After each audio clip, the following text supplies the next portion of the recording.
my God, that I'm not hugging y'all. I know, it's hard. Oh man, it's so hard and I feel so rude. It's such a Southern thing for me to do, but I'm feeling a little under the weather, so I don't want to get y'all sick. But we appreciate it. Congrats, season 5 was announced. Yes, that's so exciting. And speaking of sickness, I don't mean to bring it up, but you got like really ill last season, right? Yes, I was like hospitalized. Yeah, I was in the ICU for quite a bit with sepsis. It was just World Sepsis Day, actually, so just bringing awareness. Oh, wow, that's well, that's as you can see, Paul Foreman, who's in the show with me and plays my boyfriend on the show, was really there with me every step of the way. And then I came straight into filming with you both, and it was quite a challenging thing. It's honestly, this press tour has been a really good way for me to process and recover, and kind of come to terms with it. So I'm appreciative. It was bad. It wasn't just a little thing. So yeah, we were really scared. But I think when you came back, everyone was just like, whatever you need, however much time. You know, we were so excited to have her back, but it was having her back in whatever way she was willing and able to be. Yeah. And I think I mean, God, she just killed it this season. I will say having like strong women with me on set and really being the ones to say, do you need a second? How are you doing? Are you okay? Yeah. And check in, because we come to set and you know, we have our hair and makeup and our stilettos on, and it looks like it's all okay. And it's really, especially to have a soul sister who's very much in tune with what I am going through. Yeah. No, it's an amazing cast. It's an amazing cast. So what do you, I gotta ask this too, because I feel like I've been having this conversation a lot with my girlfriend specifically lately, like, what do you feel like I feel like adult relationships, like once you start having friendships in that way, it's not really more meaningful, but I think it's more real. Do you feel like that? Especially when you're like growing up in the industry, like, you know, and having relationships in the industry, like, has that helped y'all? I think it's when you meet an adult as an adult, you're meeting who they are now, not who they're hopefully or maybe gonna become. So if you connect as an adult, you are connecting on a different level. And also without preconceived notions of the past, you know? There's no judgment of like who you were once before. And you're choosing in a different way, not as a kid, not by instinct, but not because we want to play doll together. But it's not because your moms were friends and you had to have a play. Exactly. We're choosing in a different way, which makes it kind of, they're just, they get me through it too. I think my adult, like, female friendships specifically. And there's different experiences, and you've experienced things that you can tell us about, and then, I don't know, it's really wonderful to have cross-generational friendships. I believe it's really important. See, that's alive and well in the music world. Like, we're all different ages. Yeah. So in the music world, it's always like that. So since I was 19, I've always grown up around just so many different ages of people, and I love that. I think there's so much expertise in that from the other generation, but also there's so much creativity that comes from that. Yeah. Like, yes, best kind of friendship. So it's hard to believe, but because you have just such an amazing voice, and I just found out you did karaoke for the first. I called it karaoke. Hey, no, but it was karaoke. I just owned it. It was karaoke. No, you did karaoke for the first time. Like Rome, recently? While we were filming, because I had How have you not done karaoke before? Well, because I don't know if you experienced this, but I love to like have a heart-to-heart in the corner during karaoke, because the people expect you to sound good, and you're usually not in a condition to sound very good. Oh my God, no! Yeah, I get up there and do rap songs. It sounds ridiculous. Oh my God, that's a happy girl. I hadn't been out, like, you know, because I was recovering and trying to stay healthy, and at the very end of it, someone who works on my team, Nikki, she was like, I'm at an Irish pub in Rome right now. We had just wrapped the scene. I was like, I'll meet up with you. And it was a karaoke bar, and it was all these bachelor and bachelorette parties. And they're like, let's sing. I was like, let's sing Since You've Been Gone by Kelly Clarkson. You did mine? Mine was your first. That's why it was karaoke. That's amazing. Guys. Since You've Been Gone, Breakaway, all of those are the best karaoke songs. Oh my God. Release, and you know all the lyrics. Well, I don't pick those. Yeah, so, could you imagine? I look like such a tool. No, they You know what? I'm actually gonna do it just to be funny. But they would be like, that girl does it just like her. Oh my God. I wonder if, Oh my God. No, I just found it amazing. I was like, I feel like you probably grew up singing a lot, so I was like, how is that her first time? And that's amazing. I love that it was Since You've Been Gone. First and only. Okay. Well, Lily, speaking of live performances, you're about to make, is it your West End debut? Yes. Are you excited? Thank you. Yeah. I'm I'm so excited. I'm also told it's fine to be nervous because I'm also very nervous. Means it matters. But it's written by Bess Wool, who is the playwright actually who wrote Ashley's play that I saw right before the world shut down in COVID, Grand Horizons. And so we have that in common. She's wonderful, and Lynette Linton, who runs the Bush Theatre in London, is doing it. And it's just myself and Alvaro Morte. So it's a two-person, 90-minute, no intermission, just going in deep water. Yeah. Well, let's do a few commercials and pay the bills, people. We've got Quentin helping us out. Bonjour, ladies. I teach French here in New York City. My dad's French, my mom's American, and that is why I don't speak with an accent. Vive Émilie à Paris, and there's more with Kelly, Lily, Ashley, and Philippine after this. Oh, that's Welcome back. We're here with Lily Collins, Philippine Leroy-Beaulieu, and Ashley Park, the stars of the Netflix series Emmy-winning. So these characters are so well written. But your character helped you realize kind of your own strength. Is this true? Yeah, it did. It did, because she's very brave. She has an armor, but she's also very vulnerable. And thanks to Darren, you know, his female characters are so whole. They have a very masculine and very feminine energy. Which we all do. Exactly, but he balances it in a beautiful way. That's why all his characters are so strong. All his female characters are so strong. Yeah. So it's thanks to him. Even the sexiness. Yeah. Man, I think you're bringing that by yourself.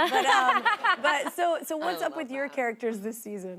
I just love this season that Emily is not afraid to be more vulnerable.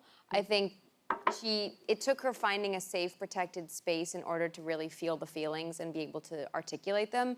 And this season, we get to see Emily in a more tailored, monochromatic wardrobe so that she can express more with her words, whereas season 1, it was very expressive on her wardrobe and a bit more type A in a box emotionally. Yeah. And so I liked that juxtaposition, and it's taught me more and more about, you know, asking for help as a strength, not a weakness, and it's okay to know when you've failed, but not seeing it as a failure, just seeing it as a stepping stone. Yeah. So I was really happy that we got to explore more of that this season. Yeah, and it's exciting to change it up. Yeah.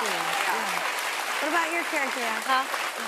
Well, I think all around, it's you know, we've been with these characters for 4 seasons now, and so it feels like higher stakes and like deeper layering all around. And I think that for Mindy especially, we see her now in this, in a really adult kind of friendship and relationship. We were talking about these adult friendships before, of this unconditional support, and I think that we really kind of see Mindy have to reconcile if she's going to be able to reconcile her past with who she is now and who she wants to be in the future.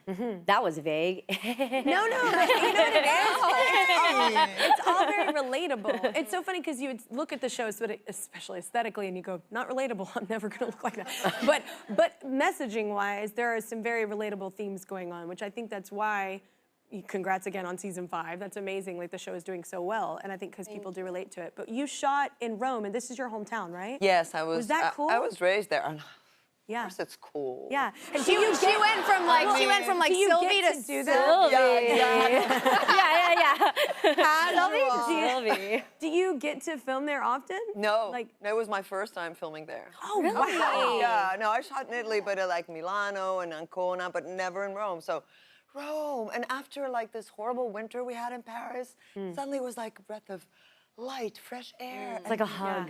You know, tenderness. Best pasta love, ever. Pizza. Philippine, you said you still cherish lessons from your mom and your grandmother. And I read a little bit like of you talking about them. Tell everybody about them. Oh, okay. My grandmother was a really, really elegant woman until the end, the very end. And I thought her elegance, her way of wanting to be always perfect kept her alive in a way. And I thought it was like kind of cute.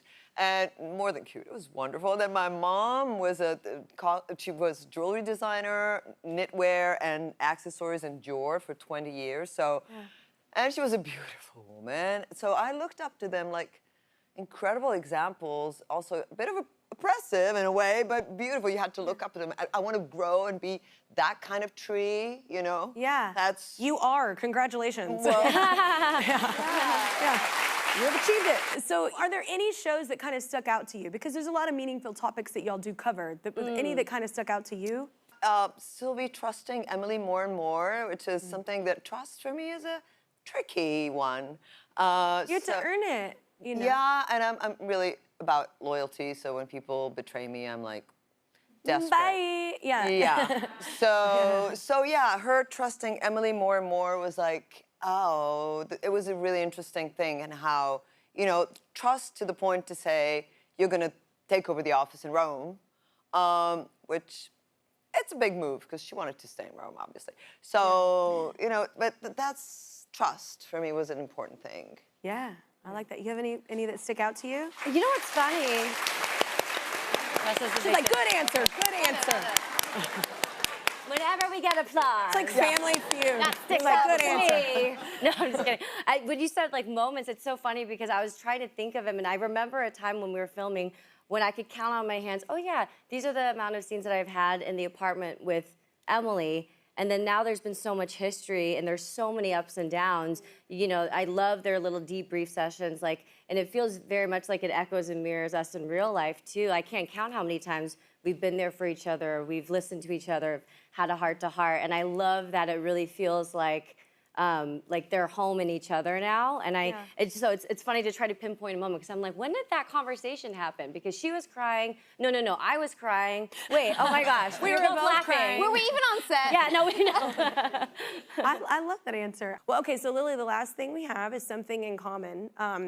I heard this about you, and I was like, I never really heard of anyone doing this in Hollywood. And because usually people are very proper. You at a fancy party as well have just totally jumped in a pool fully clothed. I did, Yes. I did. Oh, there we go. There we go. That was like a couple weeks ago. There I go. And then, So here's my question. Yeah.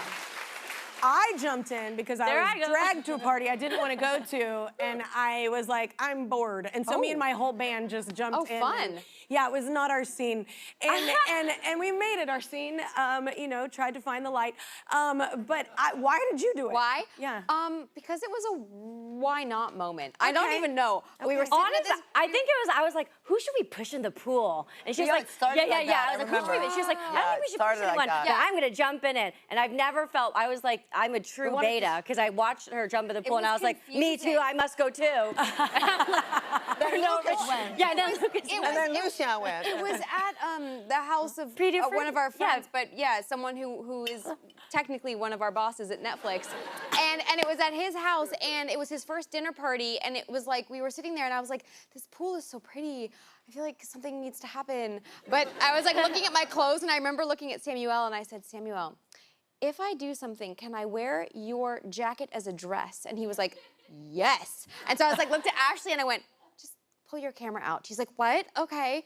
And so then I just like jumped up from the table and did it, and I thought, no one. I'm like the least likely at this table to do this, and I just feel like I gotta just do it. It feels good, And then by I the did it, way. and I was like, this is the best night ever. And then I was filming you. And I was like, There's something about like the child in you, because my kids, when they get to a pool, they're like, for some reason, it's more exciting if they're jumping in clothes they shouldn't be in. Yes. Yeah, there's something about the child in us. And then we all like went in. No, I didn't go. Well, you didn't. No, I was But- wearing a Saint Laurent dress. It couldn't go into the water. I'm sorry. I but you cheered us on. I'm sorry. You're super classy. I did jump in an outfit that was not a gown, I will say that. But yeah, I think the driver hated us because we got in and we were all we all had soaking to- wet. The host of the party, he lent us all his sweats, so. I mean, we literally ended And up it read leaving in Netflix like on. sweatsuits. I had a Netflix sweatsuit as I left the party. Yeah. I was like, I don't have any. My clothes are wet. You're like, what am I gonna do? advertising? You like stole swag. I like Yeah, it. I still Me have too. it. I was Yeah. like, this is too cute. I'm not returning it. It's in the wash. So. Yeah. Everybody, give it up for the ladies of Emily and Sarah. You can see all episodes of the show on Netflix. Also, we have an exclusive.